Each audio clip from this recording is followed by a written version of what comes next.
سعودی عرب کے اس وقت کے حکمراں سلطان عبدالعزیز نے ان کو دعوت دی کہ بیت اللہ شریف تشریف لائے اور یہاں درس حدیث شروع کریں، تو انہوں نے انکار کر دیا، اور علاقے میں کوئی حافظ بنتا تو اس وقت تک اس کو اعتبار کے قابل حافظ نہیں سمجھا جاتا جب تک کہ بڑے حافظ کو سنا نہ دے۔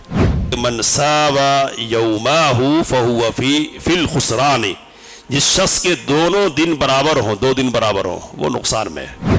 تو خوشخبری سنانے والے مولانا سیف الرحمن مبارک پوری رحمہ اللہ کو یہی تھے عزیر شمس، کہ آپ کو عالمی مسابقے میں پہلا انعام ملا ہے۔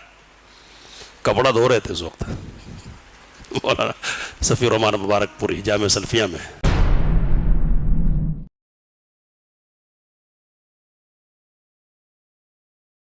الحمدللہ والصلاة والسلام علی رسول اللہ، اما بعد فاعوذ باللہ من الشیطان الرجیم، بسم اللہ الرحمن الرحیم۔ من المؤمنین رجال صدقوا ما عاهدوا اللہ علیہ، فمنهم من قضى نحبه ومنهم من ينتظر وما بدلوا تبدیلا۔ تعارف علماء اہل حدیث کی پچھلی کڑی میں میاں سید نذیر حسین دہلوی رحمۃ اللہ علیہ کے ایک شاگرد کا تذکرہ ہمارے سامنے آیا تھا۔ یہ شاگرد ہیں مولانا شمس الحق عظیم آبادی رحمۃ اللہ علیہ۔ تاریخ نے ان کو جاویدہ بنا دیا، اور جاویدانی کی نسبت یہ ہے کہ ان کی نسبت حدیث کی معروف اور مشہور کتاب سنن ابی داود سے ہے۔ شرح لکھی ہے اور المعبود کے نام سے، تو ابو داود کے ساتھ اور المعبود ہے، اور المعبود ہے تو پھر مولانا شمس الحق عظیم آبادی رحمہ اللہ بھی ہوں گے۔ آج اسی طرح کے ایک شاگرد ہوں گے ہمارے سامنے، جن کو حدیث نے ہی جاویدہ بنایا ہے۔ یہ کون ہے؟ تو مولانا عبد الرحمن مبارک پوری رحمۃ اللہ علیہ۔ حدیث کی کتابوں میں ایک بہت مشہور کتاب سنن ترمذی ہے، سب اس کتاب سے واقف ہیں۔ سنن کی معروف ترین کتاب ہے۔ تو اس کتاب کی عربی میں ایک شرح ہے، شرح کا نام ہے تحفۃ الاحوذی۔ پچھلے درس میں یہ بات آپ کے سامنے رکھی گئی تھی کہ لوگ ابو داود کو پڑھیں یا پڑھائیں، اور المعبود ان کی ضرورت ہوتی ہے۔ ٹھیک اسی طرح سنن ترمذی کو پڑھنے اور پڑھانے کے لیے تحفۃ الاحوذی کی ضرورت ہوتی ہے، اور عرب مشائخ زوردار لفظوں میں حوالہ دیتے ہیں۔ کسی حدیث کی شرح میں، کسی لفظ کی تشریح میں کیا کہتے ہیں؟ کہتے ہیں قال المبارک پوری، مبارک پوری نے کہا ہے۔ کون ہے یہ مبارک پوری؟ عبد الرحمن المبارک پوری رحمہ اللہ۔ عبد الرحمن المبارک پوری کون ہے؟ تو یو پی میں ایک ضلع ہے اعظم گڑھ، اس ضلع کا ایک قصبہ ہے مبارک پور۔ بہت بڑا قصبہ تو نہیں ہے، لیکن نام بہت بڑا ہو گیا۔ اور صحیح بات یہ کہ بڑے کے ساتھ نسبت سے بڑائی تو آئی جاتی ہے. کون ہے بڑا؟ تو مدینے کو آج شہرت ہے کس کی نسبت سے؟ محمد اکرم صلی اللہ علیہ وسلم کی نسبت سے. بخارا کو بچہ بچہ جانتا ہے، بخارا کا نام نہ جانے لیکن بخاری کو تو جانتا ہے. تو بخارا جیسے ہزاروں شہر نقشہ زمین پر وجود میں آئے مٹ گئے، فراموش کر دیے گئے، بھلا دیے گئے، لیکن بخارا آج بھی زندہ ہے. تو کس لیے زندہ ہے؟ بخاری کی وجہ سے. اور بخاری کیوں زندہ ہے؟ تو نبی امی صلی اللہ علیہ وسلم کی طرف نسبت کی وجہ سے. تو یہ جو چھوٹا سا قصبہ ہے مبارک پور، اس کو بھی ایسی نسبت حاصل ہو گئی. ایک تو ادھر عبد الرحمن مبارک پوری رحمۃ اللہ علیہ کے حوالے سے، تحفۃ الحفظی کے عنوان سے، اور ایک اور بزرگ ہیں جن کا ذکر آئے گا انشاءاللہ، مولانا عبید اللہ مبارک پوری رحمہ اللہ. تو انہوں نے بھی شرح لکھی ہے اور ان کی شرح کا بھی سکہ چلتا ہے. انہوں نے کون سی شرح لکھی ہے؟ مشکات کا نام تو جانتے ہی ہم، حدیث کی یہ بھی مشہور کتاب ہے. تو مشکات کی شرح انہوں نے لکھی ہے مرآۃ المفاتیح، ہے نا. قال مبارک پوری ان کے حوالے سے بھی کہتے، کبھی یہ نام لکھ دے عبید اللہ المبارک پوری کہتے ہیں. تو اگر مشکات کے حوالے سے گفتگو اور مبارک پوری کہا جائے تو عبید اللہ مبارک پوری مبارک، اور ترمذی اور دوسری حدیثی کتابوں کے حوالے سے ذکر آئے مبارک پوری کا تو کون مراد ہوں گے؟ عبد الرحمن مبارک پوری. ایک اور شخصیت ہے کہ جن کی نسبت سے اس بستی کو شہرت ملی، تو آپ بھی جانتے ہوں گے کون ہے وہ؟ مولانا صفی الرحمن مبارک پوری رحمہ اللہ. تو انہوں نے بھی نسبت جوڑی اپنی کس سے؟ محمد صلی اللہ علیہ وسلم سے.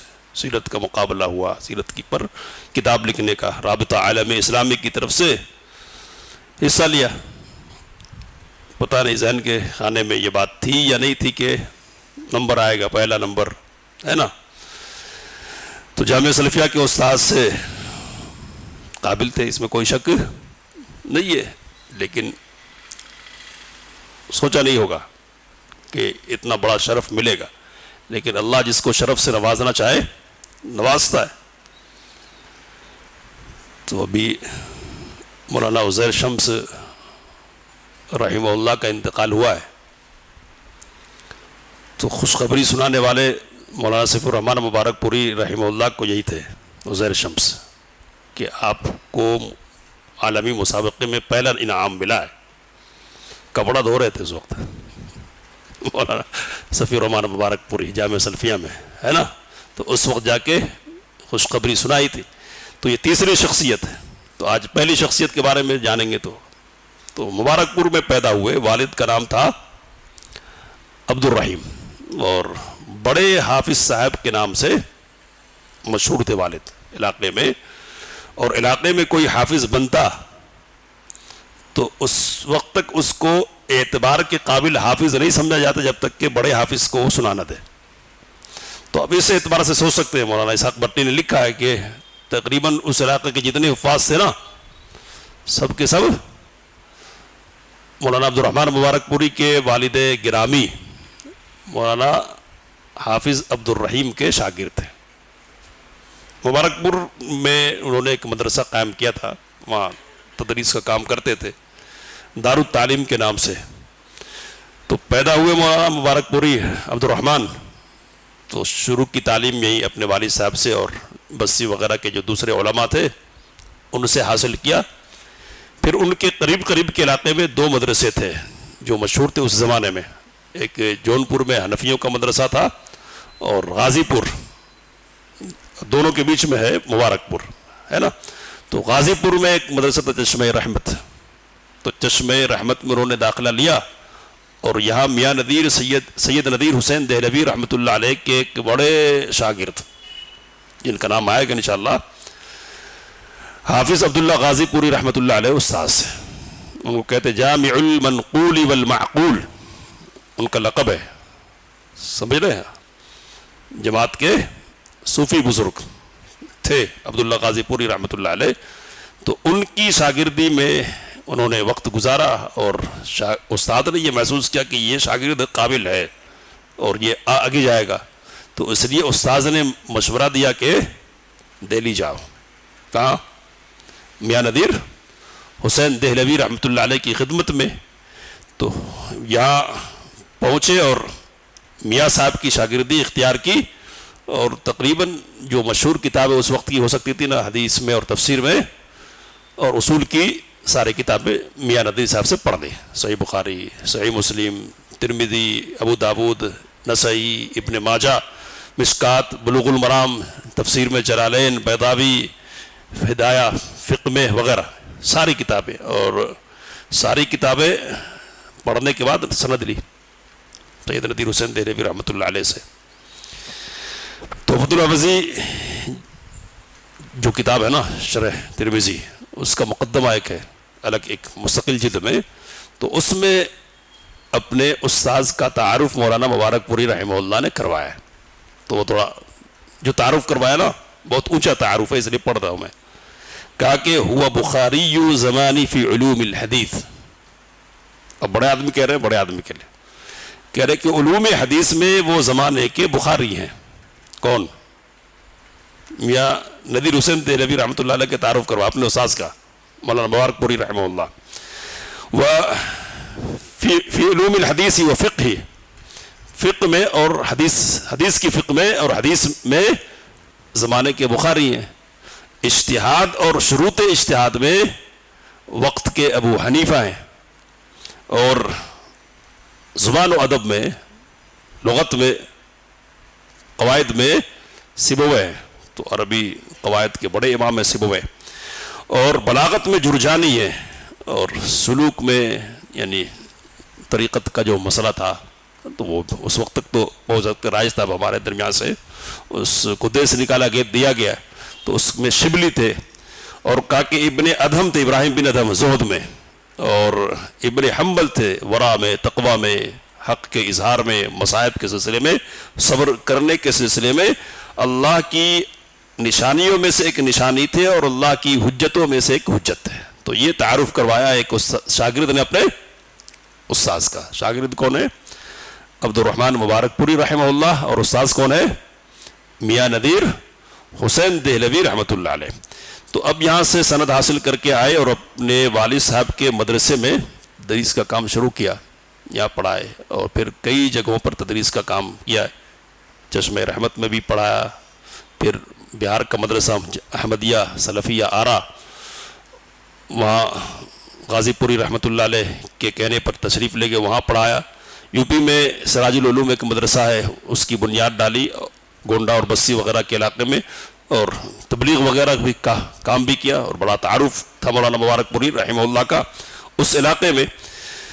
یہ سارا کام انہوں نے کیا۔ سعودی عرب کے اس وقت کے حکمراں سلطان عبدالعزیز نے ان کو دعوت دی کہ بیت اللہ شریف تشریف لائے اور یہاں درس حدیث شروع کریں، تو انہوں نے انکار کر دیا۔ کس لیے انکار کر دیا؟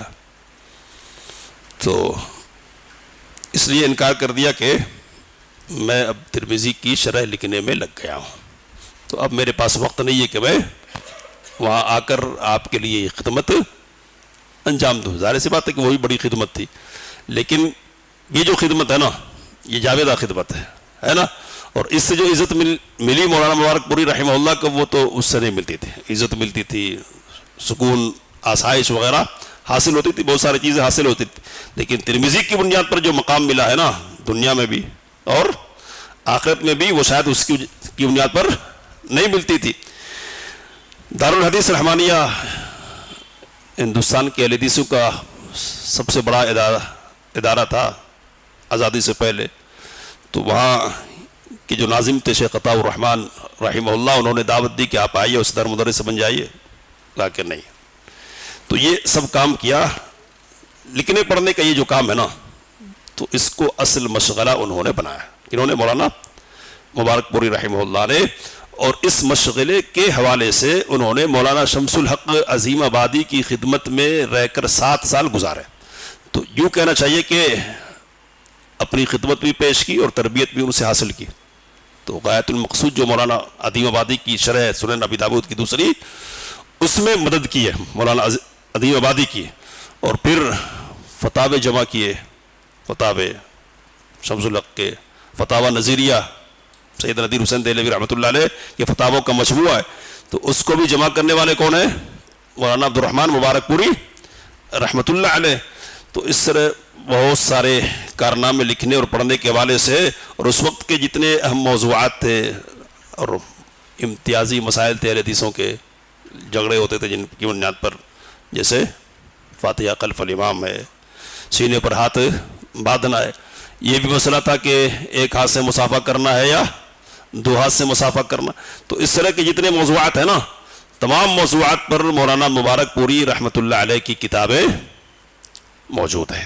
اب ایک ایک کا تعارف نہیں کروا سکتے، بس ہم یہ بات رکھنا چاہ رہے کہ یہ بھی ہمارے ایک بزرگ تھے جنہوں نے یہ کارنامہ، بڑا کارنامہ کیا ہے، تحفۃ الحفظی کی شکل میں انجام دیا ہے. انشاءاللہ اور اخلاق اور وغیرہ سے متعلق باتیں آئیں گی. مولانا غازی پوری رحمہ اللہ، عبداللہ غازی پوری کے فتاوے کو بھی ابواب کی شکل میں ترتیب دیا تھا، لیکن وہ کتاب چھپ نہیں سکی. بہرحال تو یہ تو پڑھنے لکھنے کا کام کرتے رہے اور اسی میں زندگی نچھاور کی. اب ایک بات کہہ کے بات ختم کریں گے آج، کہ اس کے ساتھ ساتھ جو آزادی سے پہلے کے علماء تھے خاص طور پہ، تو ان کا طریقہ یہ تھا کہ یہ تو تدریس وغیرہ کا کام کرتے تھے، تعلیف وغیرہ کا، ساتھ میں ذریعہ معاش کے طور پر، ذریعہ معاش کے طور پر وہ طبابت اور حکمت کیا کرتے تھے، یعنی حکیمی کا پیشہ اختیار کرتے تھے. تو مولانا عبد الرحمن مبارک پوری رحمہ اللہ بڑے حکیم بھی تھے اور ان کا خود کا مطب تھا، لوگوں کو دیکھتے تھے. لیکن دیکھنے کا مسئلہ کیا تھا؟ تو دیکھنے کا مسئلہ یہ تھا کہ بیٹھتے تھے، ایک دن کا خرچہ ہو جاتا پورا، چھوڑ دیتے تھے، پھر کدھر ترمذی کی شرح لکھنے میں لگ جاتے تھے. تو یہ روزانہ کا معمول تھا مولانا مبارک پوری رحمہ اللہ کا. اخلاق اور عادات وغیرہ کیا تھے؟ تو 2 ان کے مستفیدین ہیں اور شاگرد ہیں، ان کے حوالے سے 2 واقعات رکھ کے بات ختم کر رہا ہوں میں. ڈاکٹر تقی الدین ہلالی رحمہ اللہ، بڑے عالم گزرے عالم اسلام کے، بڑے عالم گزرے عالم اسلام کے. جامعہ اسلامیہ مدینہ منورہ کے چانسلر بننے کی دعوت دی تھی شیخ ابن باز رحمہ اللہ نے ان کو. عربی کے بڑے ادیب ہیں. تو وہ مولانا مبارک پوری رحمہ اللہ کے شاگرد ہیں. یہاں آ کر مدرسہ دار التعلیم میں انہوں نے تعلیم حاصل کی تھی مبارک پوری رحمہ اللہ کی خدمت میں رہ کر. تو انہوں نے ذکر کیا مولا کہ حالات لکھے، عربی میں لکھے ہیں.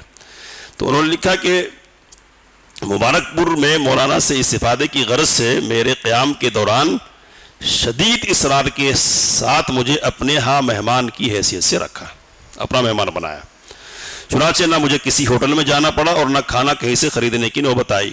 جب مبارک پور سے میری روانگی کا وقت آیا اور میں نے فیصلہ کیا کہ اعظم گڑھ تک ٹرین سے جاؤں گا، تو مولانا نے فرمایا کہ ٹرین سے نہ جاؤ، ہماری جان پہچان کے 2 آدمی بیل گاڑی لے کر اعظم گڑھ جانے والے ہیں، ان کے ساتھ چلے جانا، یہ تمہارے لیے زیادہ آسان ہوگا. ادھر ان دونوں حضرات نے طے کیا تھا کہ آدھی رات کو نکلیں گے. چنانچہ عشاء کی نماز کے بعد میں نے مولانا کو الوداع کہنا چاہا تو فرمایا روانگی کے وقت میں رخصت کرنے آؤں گا، روانگی کے وقت میں رخصت کرنے آؤں گا. میں نے عرض کی آپ کو زحمت ہوگی، نیند میں خلل پڑے گا. فرمایا کوئی بات نہیں. چنانچہ جب روانگی کا وقت ہوا اور میں اپنا بیگ اٹھا کر اپنی مسجد والے حجرے سے باہر نکلا تو مولانا کو موجود پایا. پھر ہم دونوں باتیں کرتے ہوئے وہاں پہنچے جہاں وہ دونوں حضرات گاڑی لے کر ہمارا انتظار کر رہے تھے.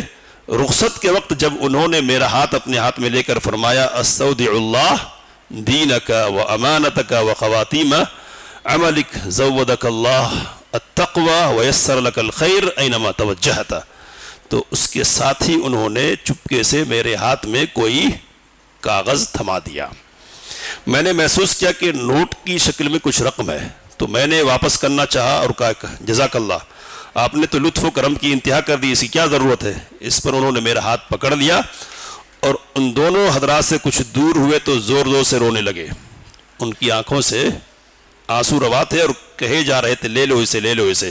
چنانچہ میں نے وہ روپیہ لے لیا۔ ان کا رونا دیکھ کر میرے بدن میں کپ کپی طاری ہو گئی اور میں بہت شرمندہ ہوا کہ میرا روپیہ لوٹانا ہی ان کے اس شدید گریہ کا سبب بنا۔ چنانچہ میں نے ان سے معافی چاہی اور انہوں نے معاف کر دیا۔ سسکیاں لیتے ہوئے آنکھوں سے آنسو پوچھے اور درا سنبھلے تو میرا ہاتھ پکڑا اور گاڑی کی طرف بڑھے۔ پھر میں نے ان کو الوداع کہا اور گاڑی پر سوار ہو گیا۔ یہ تمام خیالات اور انفعالات میرے ذہن میں گھومتے رہے یہاں تک کہ فجر کا وقت ہو گیا، تو ہم لوگ نماز کے لیے رکے۔ میں نے ان دونوں حضرات کی امامت کی۔ جب میں نے قرات شروع کی تو اس واقعے کے تصور سے رو پڑا، یعنی اتنا خیال ایک وقت کے جلیل القدر عالم کی طرف سے میرا ہو رہا ہے، یہ سوچ کر ہی میں رونے لگ گیا۔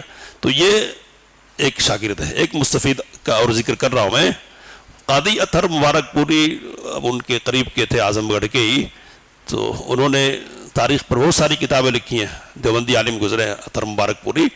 تو انہوں نے لکھا کہ میں مولانا کی خدمت میں بسلسلہ علاج آتا جاتا تھا، کبھی کبھی یوں ہی چلا جاتا تھا۔ ایک مرتبہ مولانا نے پوچھا کون کون سی کتابیں پڑھتے ہو؟ میں نے کتابوں کے نام بتائے تو فرمایا کہ منطق میں بہت پیچھے ہو، اس کی محنت کرو اس میں۔ ان کی علمی مشغولیت اور تصنیفی انہماک دیکھ کر لکھنے پڑھنے کا حوصلہ ملا۔ تو بڑی کتاب انہوں نے لکھی ہے، کہہ رہے کہ مولانا مبارک پوری کو دیکھ کر مجھ کو یہ حوصلہ ملا۔ اب یہ یاد رکھنے کا ذرا، ان کی زبان سے پہلی بار عربی کا یہ مقولہ سنا تھا۔ کیا مقولہ ہے؟ کہا کہ من ساوا یوماہ فہو فی الخسران، جس شخص کے دونوں دن برابر ہوں، دو دن برابر ہوں، وہ نقصان میں ہے۔ سمجھ میں آ رہی بات کیا ہے؟ جس شخص کے دو دن برابر ہو وہ نقصان میں ہے، ہر اگلا دن پچھلے دن سے بڑا ہونا چاہیے۔ یہ جملہ آج تک کام دے رہا ہے، تو یہ جملہ میں نے خاص طور پہ سنایا ہے کہ ہم کو بھی کام دینا چاہیے کہ ہر اگلا دن کیا ہے، پچھلے دن سے ذرا بڑا ہونا چاہیے۔ مزید باتیں ہوں گی انشاءاللہ۔ اللہ سے دعا کی باتوں کو سمجھ رہے اس کام لینے کی توفیق مت فرمائے۔ آمین۔ وآخر دعوانا الحمدللہ رب العالمین۔